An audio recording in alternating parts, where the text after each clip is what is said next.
Hi, and welcome to Aunt Val Has an Opinion About Everything.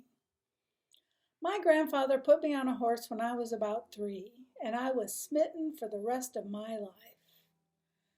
We didn't have a lot of money, but my grandparents did scrape together enough to send me and my cousins to riding lessons when I was about 5. So we had a few lessons, that was it. Other than that, we were just down on the farm. You want to ride, you go ride. Don't be bothering the adults. So I had very little formal training, but I loved it.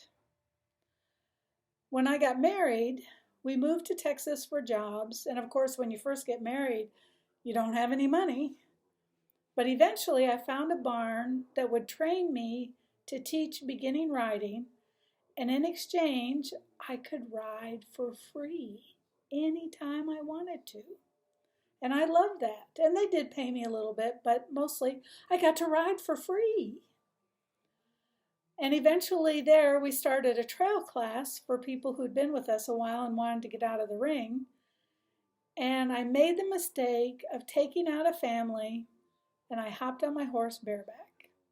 And it was just laziness because, after you saddle 10 horses for every set of lessons that you do that day, you just get tired of saddling a horse. So I just hopped on bareback. We headed down the road to the local park, and I took them for a ride through the park. And there's a big open field that we had been to a lot of times, so we knew there weren't any obstacles like pieces of fence and stuff like that. And we let people canter across this open field. So I told everybody that, we could canter here. And so my horse takes off, and fortunately he's got a very even gait, but he stumbled. And I fell to the side, and I'm hanging off the side of this horse. The reins fell out of my hand, but one hand had a hunk of horse hair, and that was the only thing holding me on. The only part of my body that was on the right side of the horse was from my right knee on down. My whole body was hanging off the left side of the horse, and he just kept cantering like nothing was going on.